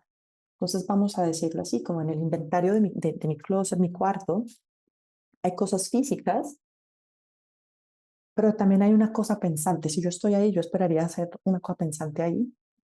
Yo soy una cosa pensante. Entonces, Descartes dice, fíjense, si el mundo fuera como el cuarto de Erika, diríamos que en ese cuarto, si hacemos ontología de ese cuarto, vamos a decir que hay dos tipos de entidades. Hay unas cosas que tienen extensión, que son materiales, y hay otras cosas que son pensantes.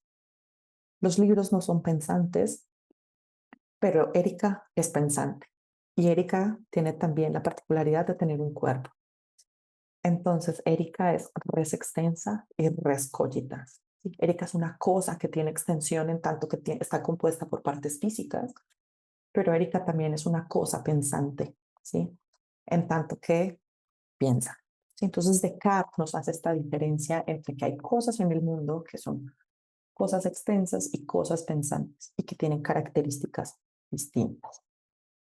Entonces, ¿cómo es que Descartes llega a esta distinción? Cuando yo se los presento así, parecería un poco obvio que pues claro que son distintas, pues como dime algo que no sea tan obvio. Y vamos a ver cómo por qué Descartes llega justamente a este punto, ¿sí? Si les digo, si el objetivo de Descartes es dar cuenta de cómo pueden los seres humanos adquirir conocimiento, pero sobre todo, cómo es que ese conocimiento puede ser en términos de Descartes claro y distinto, es decir, cómo es que lo que yo sé que es verdadero, pues dice Descartes, pues vamos a ver cuál es el papel que cumple la res extensa y la res cogitans en ese proceso de conocimiento, ¿sí? Ahí está, se repitió. Ok, entonces, no se repitió. Entonces, pensemos esto. Lo que hace Descartes con esta distinción ontológica, diciéndonos que en el mundo hay solamente dos tipos de cosas, lo que nos está diciendo es que el cuerpo y la mente son no solamente como numéricamente distintas, vamos a decir que Erika y Daniel son numéricamente distintos, ¿sí? Daniel es uno, yo soy otra. Pero digamos que en los dos instanciamos un cuerpo, ¿sí? Pero no es solamente que seamos numéricamente distintos, sino que somos fundamentalmente distintos, esencialmente distintos. De lo que estamos hechos es completamente distinto. Supongamos algo así como que Daniel está hecho de materia orgánica de carbono y que yo estoy compuesta por silicio. Sí, son fundamentalmente distintos en ese sentido. Seguimos siendo cosas materiales, en tanto que cuerpos, pero como fundamentalmente distintos. Entonces, ¿qué pasa con esto? Nos dice Descartes, miren, decimos que el cuerpo son partes físicas que están relacionadas entre sí y se relacionan por medio de procesos mecánicos. Cuando estamos hablando de esos procesos mecánicos, estamos pensando en términos de relaciones como físicas, relaciones de continuidad, relaciones causales, sí, como ese tipo de relaciones. Pero, por ejemplo, cuando pensamos en la mente, en tanto que la mente es sustancialmente, fundamentalmente distinta del cuerpo, por el hecho de que la mente no es material, entonces no tiene extensión, al no tener extensión está por fuera del dominio de la física. Entonces no podríamos decir, por ejemplo, que la mente, digamos, obedece a la ley de la gravedad, ¿sí? O que la mente obedece, qué sé yo, a la ley de el movimiento uniformemente acelerado, ¿sí? Como a esas leyes de la física, la mente no obedece. ¿Por qué? Porque esas leyes solamente operan sobre el mundo físico, que como físico tiene extensión. La mente no, entonces está por fuera de ese mundo. ¿Cuál es el objetivo de la mente? Entonces, según Descartes, el objetivo de la mente es conocer la verdad. Y uno dice, espérate, pero yo podría conocer la verdad con el cuerpo. Le voy a decir Descartes, ¿en serio? ¿Ustedes creen que podríamos conocer la verdad con el cuerpo? Sí, si no, ¿por qué? Y nos va a decir Descartes, si la esencia del cuerpo es la extensión, ¿sí? Uno no podría pensar que algo sea un cuerpo sin extensión y uno no podría pensar la extensión sin cuerpo. ¿sí? Es como estos enunciados, como si quieren, tautológicos. Los cuerpos tienen extensión, es como estar diciendo A es A. Y yo no les estoy diciendo nada nuevo. ¿Sí? Cuando yo les digo que los cuerpos son extensos, parece que les estoy diciendo una tautología. Eso es verdadero en sí mismo. Entonces, si la esencia del cuerpo es la extensión y la mente no es extensa, pues claramente la esencia de la mente no será la extensión, sino otra cosa, y será el pensamiento. ¿Sí? Entonces, aquí vamos. Ahora sí, quiero hacerles esta pregunta. ¿Ustedes creen que uno podría conocer la verdad a través de los sentidos, a través de las percepciones, a través del cuerpo? Si sí, porque sí, si no, porque no. Es como una o dos personas, como brevemente. Si no, puedo continuar. Y ahorita, si lo piensan, después vuelvo y les pregunto.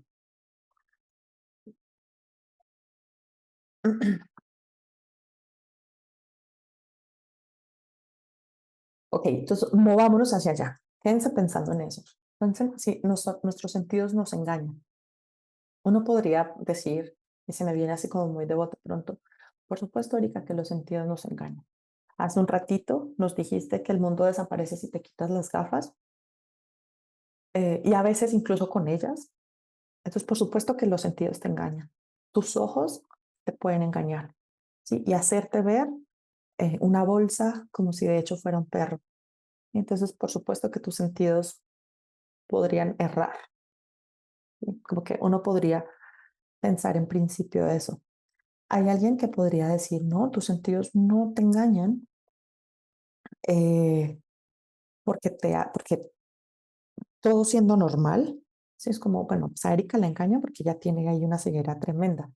Pero si todo fuera normal, ¿sí? Como Ceteris Paribus, como toda la escuela siendo normal, uno siendo 20-20,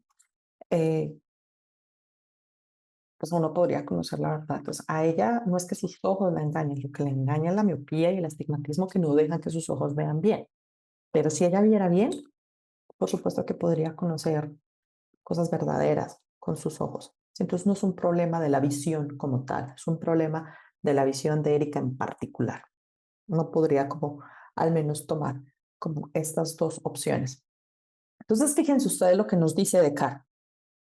Aplica esto que se conoce como el método cartesiano, es esta duda metódica, y en la primera meditación metafísica es una cosa bellísima, léanla por favor, es muy digerible.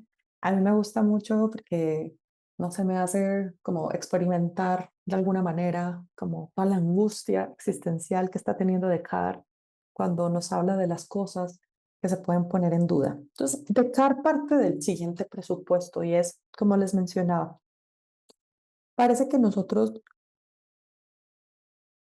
o siendo normal otra vez, no negaríamos que somos el tipo de cosas que conocen y que tenemos conocimientos, ¿sí?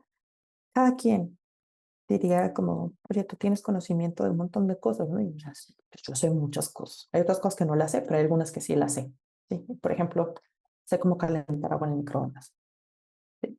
Eso es tener conocimiento. Entonces, Descartes dice, pero la tradición filosófica nos ha dejado o nos ha heredado un montón de ideas, ¿sí? Un montón de conocimiento que creemos absolutamente verdadero. Uno de esos conocimientos, por ejemplo, nos proviene de la tradición aristotélica que nos dice que todo nuestro conocimiento proviene de la experiencia sensible, incluso las verdades matemáticas e incluso la idea de Dios, y que todo eso nos viene por la experiencia corporal. Pero a Descartes le parece que eso como que no le cuadra. ¿Cómo es que yo puedo tener conocimiento del número 2 o de las verdades de la aritmética, del cálculo,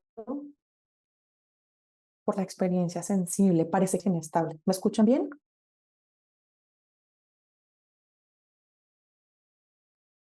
Voy a asumir que sí me escuchan bien. Sí, se estaba entrecortando, pero ya se escucha. Ya se escucha Ya mejor. se escucha. Ok, hagamos una cosa. Voy a proceder unas carotas aquí hablándoles de esto, como para que se estabilice un poco. Ok, entonces, ¿qué nos dice Descartes? Vamos a hacer un ejercicio es vamos a intentar dudar de todo. Sí, es como hagamos el ejercicio de qué podríamos dudar. Entonces se pregunta Descartes, supongamos como esto, y hagamos el ejercicio conjuntamente. ¿Podríamos dudar? ¿Yo podría dudar de que estoy en mi cubículo? Uno podría decir, claro que no, podrías dudar de que estás en tu cubículo, Erika. Ahí está tu cubículo. Sí, así está cuapa chiquita. Ahí estás en tu cubículo. Y nos dice Descartes, podría dudar de que tengo cuerpo. Parece que el cuerpo es esta cosa que tengo más inmediata a mí. ¿Sí? Parece que yo tengo como conocimiento de que aquí está con mis cosas en esta pared, ahí están, y no puedo tocar. Por supuesto que no podría dudar de esto. Entonces, ¿seguro no puedo dudar de esto? Claro que no podrías dudar de eso. Entonces nos dice Descartes, y supongamos que si mis sentidos pudieran engañarme, ¿qué pasaría si, por ejemplo, no sé, yo tengo una alucinación, un delirio, estoy confundida, estoy borracha, no sé, estoy bajo el efecto del LSD, algo así? ¿Mis sentidos me engañarían? ¿Eso que yo estoy conociendo a través de mis sentidos es verdadero? Parece que yo podría juzgar en medio de un viaje con hongos o qué sé yo, con alguna cosa que lo que estoy viendo de hecho es real, pero podría poner en duda eso. Bueno, pero es que ahí tendrías unas condiciones muy específicas, condiciones anormales. Pero supongamos, confíen en mí, de que estoy absolutamente sobria, que no hay ningún estado alterado de conciencia en este momento. Y podría preguntarme si yo de hecho sé que estoy aquí. Podría dudar de que estoy en mi cubículo. Pues Descartes, muy, a mí me produce angustia esa primera meditación, porque entonces Descartes apela a la idea de que hay un Dios que nos puede engañar sobre la realidad. ¿Sí? Y luego dice, bueno, no, Dios es perfecto, Él no nos haría una cosa así. Supongamos que hay algo así como un genio maligno que nos engaña. Entonces, imaginémonos que de hecho hay un genio maligno que me está engañando para hacerme creer y percibir que yo estoy aquí. De hecho, fíjense ustedes que puse esta imagen como bastante adrede porque esta idea del genio maligno, de no saber, sí que es como este escéptico radical, es como, ¿puedes demostrarme que de hecho estás despierta? Es como, ¿cómo podría yo demostrarles a ustedes que de hecho no estoy soñando? Y que esto que percibo, que estoy aquí con ustedes conversando y que están frente a mi pantalla y que estoy moviendo mis manos y que este cuerpo es mío, ¿cómo podría yo demostrar que esto no es un sueño? ¿Podría demostrarles que esto no es un sueño? Les digo que esta idea se recupera en Matrix, ¿sí? Es como sabemos que no estamos en la matriz. ¿Sí? Piensen ustedes, hay otro experimento mental que es bien bonito y es, ¿me podrían demostrar que no somos cerebros en una cubeta? Que unos extraterrestres nos tienen secuestrados en algunas bodegas y somos solamente cerebros en unas cubetas y que estamos conectados con un montón de electrodos y que esa estimulación es lo que nos hace tener esta idea de que estoy aquí con ustedes, que no estoy soñando. Uno podría excluir esto. Interrúmpanme cuando quieran. Ya tenemos muy poquito tiempo. La siguiente sesión vamos a avanzar más y vamos a volver sobre esto. Pero díganme si uno podría dudar de estas cosas. Parece que sí. Y de cara en la primera meditación lo sumerge a uno en esta angustia existencial de, ¿y será que mis sentidos me engañan? Yo siempre cuento esta historia, pero cuando estaba muy chiquita, pues, uno entra en la licenciatura muy chiquito, no sé, como 16, 17 años creo. Entonces, el primer semestre, imagínense, una así toda ingenua, leyendo estas cosas de que mis sentidos me engañan, que no sé si hay un genio maligno que me está engañando y que me está haciendo eh, dudar de todo esto y tener esta angustia tremenda de no sé cómo demostrarle a la gente que de hecho sí estoy despierta, de que sí estoy aquí, de que sí estoy en mi cubículo. Me recuerdo mucho que estando chiquita, o sea, estando en esa época cuando leí la primera meditación, yo estaba en una angustia existencial tan terrible como la que le transmite a uno de Karen en esa primera meditación. Y entonces recuerdo que estaba bajando por un callejón con mi hermano y le estaba contando lo que habíamos visto en la clase. Le decía, Narga, ¿tú te imaginas que mis sentidos me engañan? O sea, si yo no sé si mis sentidos me pueden engañar, entonces, ¿cómo puedo saber que lo que estoy viendo es de hecho real? Qué pecado de mí, yo toda así, toda chiquita y toda angustiada. Y entonces le decía, entonces, recuerdo que bajábamos y entonces había un carro rojo y yo le decía, ¿ese carro es rojo? Y me decía, ese carro es rojo. Y yo, ¿y si tus sentidos también te engañan? ¿Cómo podríamos saber que de hecho el carro es rojo? ¿Sí? Entonces, claro, está toda esta cuestión acerca de si podríamos dudar de estas cosas que son las más inmediatas a nosotros, acerca de nuestro mundo físico, nuestra relación física con el mundo. ¿Cómo no podríamos dudar de otro tipo de cosas como que 2 más 2 es igual a 4, como que de hecho los triángulos tienen 3 lados, como que de hecho hay unos conjuntos más grandes, hay unos infinitos más grandes que otros?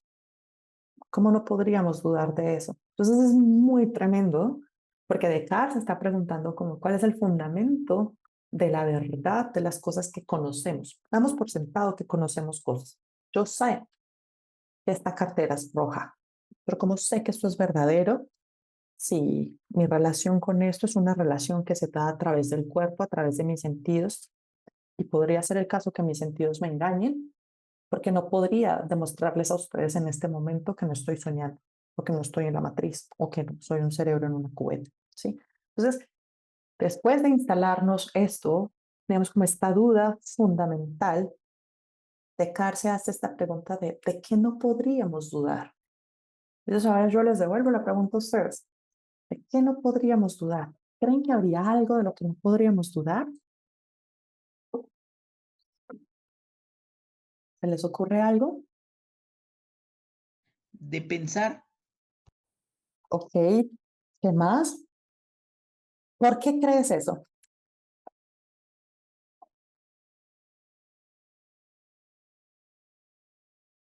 ¿Tú no podrías dudar de que estás pensando?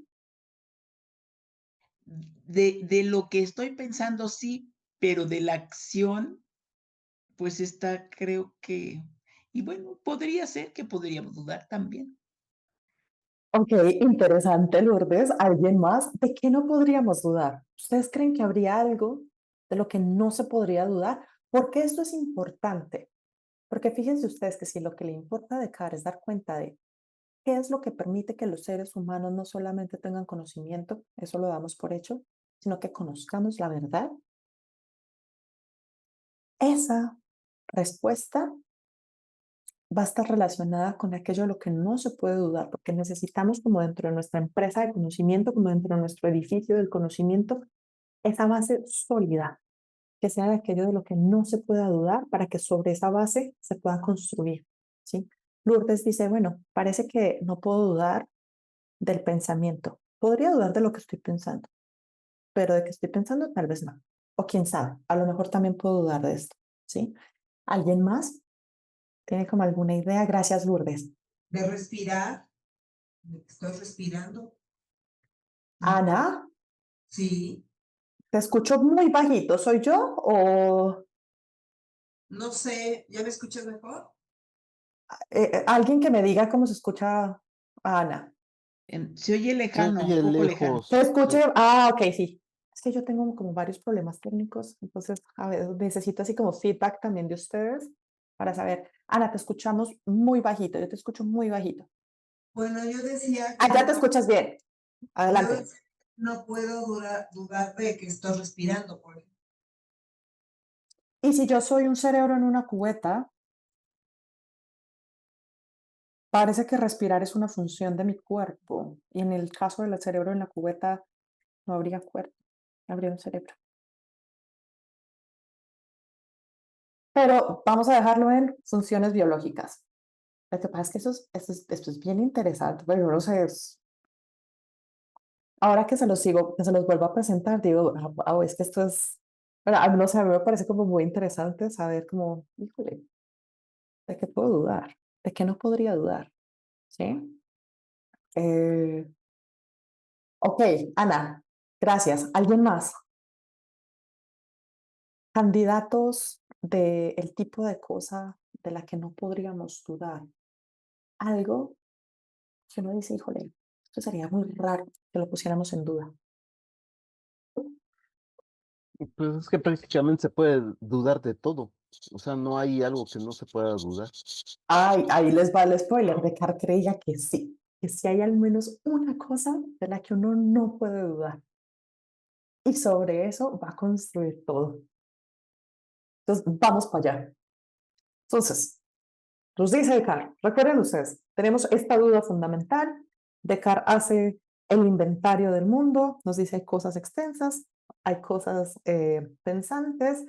La naturaleza de las cosas extensas es como estas cualidades. Hay un tipo de cosa extensa, que es el cuerpo, que como candidato a de dónde proviene nuestro conocimiento, parece que no pasa la prueba de lo que podemos dudar o no podemos dudar. Entonces, vamos a la mente. Entonces, vamos a intentar describir a la mente y ver con cuál es la esencia de la mente. ¿Sí? Entonces, fíjense ustedes. En la segunda meditación, Descartes nos dice de la naturaleza del espíritu humano y que es más fácil de conocer que el cuerpo. A uno le puede parecer escandaloso esto, o sea, ¿cómo va a ser más fácil de conocer mi mente que mi cuerpo si yo tengo si mi cuerpo es lo más inmediato, ¿sí? Entonces, ¿cómo puede ser esto el caso? Entonces, Descartes en la segunda meditación nos dice esto. Así pues, supongo que todo lo que veo es falso, ¿sí? Estoy persuadido de que nada cuanto mi mendaz memoria me representa ha existido jamás. ¿Sí? Piensen ustedes como, yo puedo dudar absolutamente. Yo puedo dudar de que nací en Medellín, Colombia, que mi mamá es Estela, mi papá es Augusto, que tengo una perra allá que se llama Ali. Yo puedo dudar de todo eso, ¿sí? Puedo dudar de que estudié filosofía, puedo dudar de que vivo en Copilco, puedo dudar de que este cuerpo de hecho esté materializado aquí. Pienso que carezco de sentidos, ¿sí? Puedo ser un cerebro en una cubeta. Creo que cuerpo, figura y extensión, movimiento, lugar, no son sino quimeras de mi espíritu, ¿sí? Que me estoy inventando todo esto. ¿Qué podré entonces tener por verdadero? Sí, como mencionábamos, esto es que parece que todo se puede dudar de caso. Entonces Descartes dice esto. Entonces, lo único de lo que no se puede dudar es que no hay nada cierto en el mundo. Sí. Fíjense ustedes que Descartes está intentando encontrar aquello de lo que no se pueda dudar. Y no se puede dudar porque eso es verdadero, claro y distinto. Sobre esa base se va a construir la empresa del conocimiento. Si podemos encontrar eso de lo que no podemos dudar, entonces es posible que tengamos conocimiento verdadero. De lo contrario, todo puede ser una mera imaginación. ¿Sí? Entonces, hay una opción como esta que nos plantea Moisés. ¿Sí? Como, entonces, ¿qué es lo único verdadero? Que no hay nada verdadero. O sea, esa no puede ser la opción, porque tenemos conocimiento de verdades. Descartes era matemático también. Descartes creía que hay verdades matemáticas. Entonces, no puede ser el caso que no haya nada en el mundo que sea verdadero, porque tenemos las verdades de las matemáticas. Descartes nos da un argumento acerca de la existencia de Dios. Descartes cree que Dios es una de esas cosas que conocemos de manera clara y distinta. ¿Sí? Pero entonces, ¿qué hay? Y entonces, en esta segunda ya está muy tarde, ya voy a cerrar. Entonces, en esta segunda meditación, en la segunda meditación, Descartes nos dice algo como lo que nos menciona Ana o Lourdes. Perdón, se me va, pero una de las dos, creo que fue Ana, que menciona de que no puedo dudar. ¿Acaso hay algo distinto? Entonces nos dice Descartes en la página siguiente, pero qué sé yo si no habrá otra cosa distinta de las que acabo de reputar inciertas y que sea absolutamente indudable. No habrá un Dios o algún otro poder que me ponga en el espíritu estos pensamientos. Ello no es necesario. Tal vez soy capaz de producirlos por mí mismo. Y yo mismo, al menos, no soy algo. Yo he negado que tenga sentidos mi cuerpo. Con todo titubeo, pues, ¿qué sigue de eso? Soy tan dependiente del cuerpo y de los sentidos que sin ellos no puede ser, no puedo ser. Fíjense que aquí lo que está pensando Descartes es como un poco esta idea que tenemos de la tradición judio-cristiana que nos dice que nosotros no solamente somos cuerpo, y que después de que nuestro cuerpo perezca, que ya no haya nada de nuestro cuerpo, nuestra alma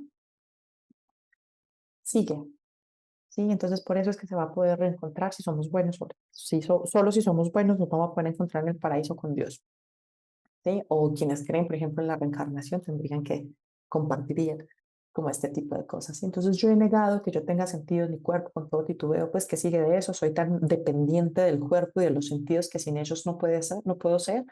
Ya estoy persuadido de que no hay nada en el mundo, ni cielo, ni tierra, ni espíritus, ni cuerpos. Y no estoy asimismo persuadido de que yo tampoco existo, pues no. Si yo estoy persuadido de algo, o meramente si pienso algo, es porque yo soy. ¿Sí? Y aquí aparece el famoso cogito ergo sum. Con esta termina. Entonces, con esto que nos dice Descartes, como mencionaba Ana, voy a decir Ana porque no me acuerdo. Eh, como decía alguna de ustedes más bien, pues parece que yo puedo dudar de todo, pero hay algo de lo que no puedo dudar y es que parece que no puedo dudar del pensamiento, de que estoy pensando. Entonces nos dice Descartes, la mente tiene estos atributos.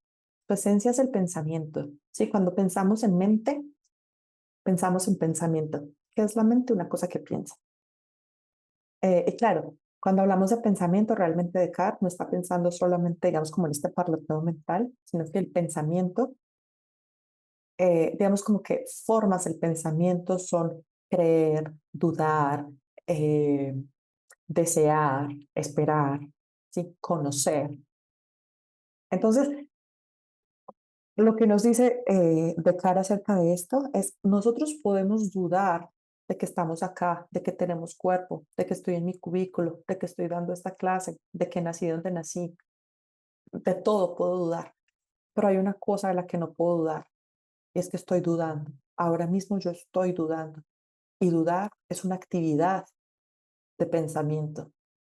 Entonces, la prueba de mi existencia no es mi cuerpo, ¿sí? Porque mi cuerpo, yo puedo dudar de mi cuerpo, pero no puedo dudar de mi pensamiento. Entonces, este cogito ergo sum, como pienso, luego existo, eso es una especie de argumento en el sentido de la conclusión es mi existencia.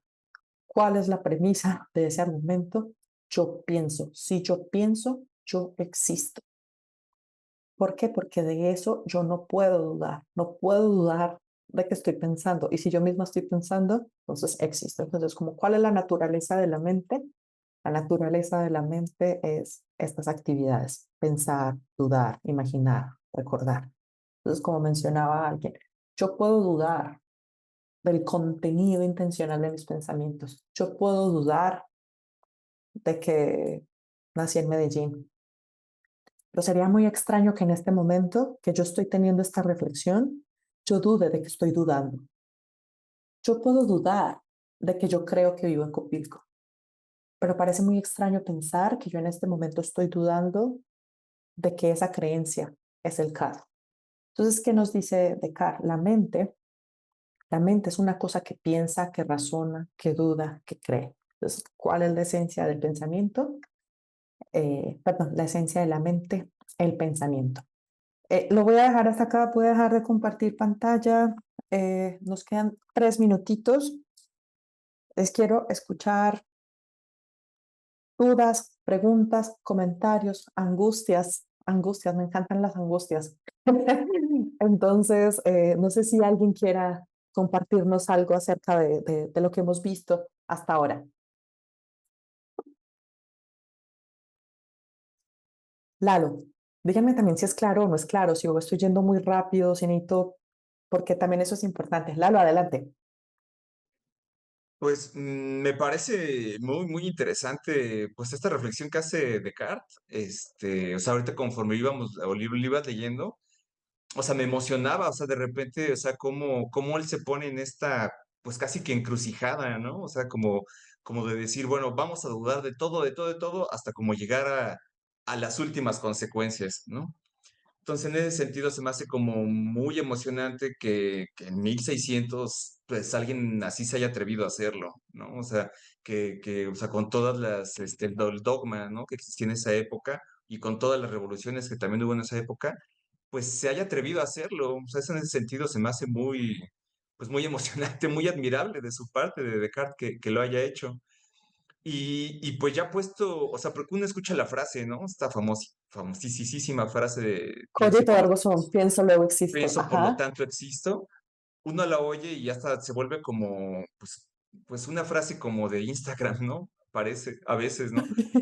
Pero Ok. ahorita ya leyendo todo el proceso que él hace, y que justamente el proceso de pensar es el único que no puedes dudar, porque es como que ese proceso por el cual dudas, o sea, sí, o sea, es como una especie como de uroboros, ¿no? O sea, por sí mismo está existiendo, entonces no puedes dudar de eso mismo. Entonces, pues muy interesante. Muchas gracias. No, si hay alguien que siente emoción con esto, me doy como por muy bien servida. Sí, fíjense ustedes que es muy interesante porque Descartes es un filósofo natural, o sea, Descartes era un científico, podríamos como, eso sería como un mal etiquetado para la época, porque era un filósofo natural, pero en nuestra época podríamos decir que pues, era un científico y estaba muy interesado en dar cuenta del mundo físico. Pero Descartes era un hijo de su época, un fiel hijo de su época, creyente absolutamente de la existencia de Dios. El mundo físico no podría existir si Dios, que es eterno, infinito, omnisciente, no existiera. Sería muy fácil decir, pues, ¿por qué podemos conocer? Pues porque Dios pone los pensamientos en nosotros. Pero queremos decir algo más que eso, ¿sí? Entonces, justamente es como esta manera de poder compatibilizar esta idea de que por supuesto que existe un Dios todopoderoso que es el fundamento de todo, pero queremos explicar cómo es que esa relación viene cuál es la relación entre el entrecortando esta misma. Entonces Dios no puede ser, nosotros no podemos ser los creadores de Dios no puede ser, eso es otra cosa que les voy a mencionar la siguiente. Dios, yo, eh, son ideas innatas para Descartes. Son ese tipo de ideas que no provienen de la experiencia sensible. Porque Dios no puede proceder de la experiencia sensible, porque la manera a través de la cual nosotros nos conectamos con el mundo sensible, por sensible estamos hablando como el mundo perceptible, es a través de nuestro cuerpo. Hija, que nos acaba de decir que todo lo que conocemos a través del cuerpo lo podemos poner en duda, pero no podemos poner en duda la existencia de Dios, dice Descartes. Entonces Dios tiene que ser una de esas ideas con las que nacemos, ¿sí? Que son no solamente a priori, es decir, antes de la experiencia, sino que son innatas, nacemos con ellas. Entonces tenemos al bebé ahí con 5 minutos de nacido y ese bebé ya incluye la idea de Dios, ¿sí? Así, como uno viene ya como preequipado como con esa idea.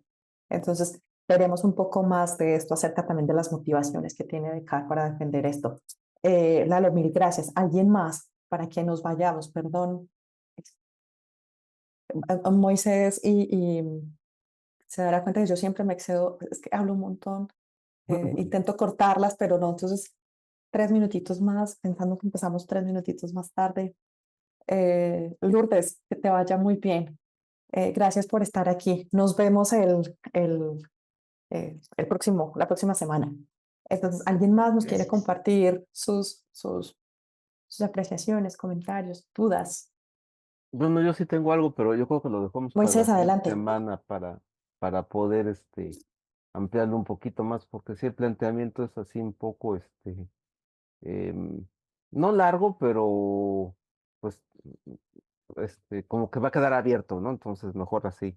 Lo guardo para la siguiente semana.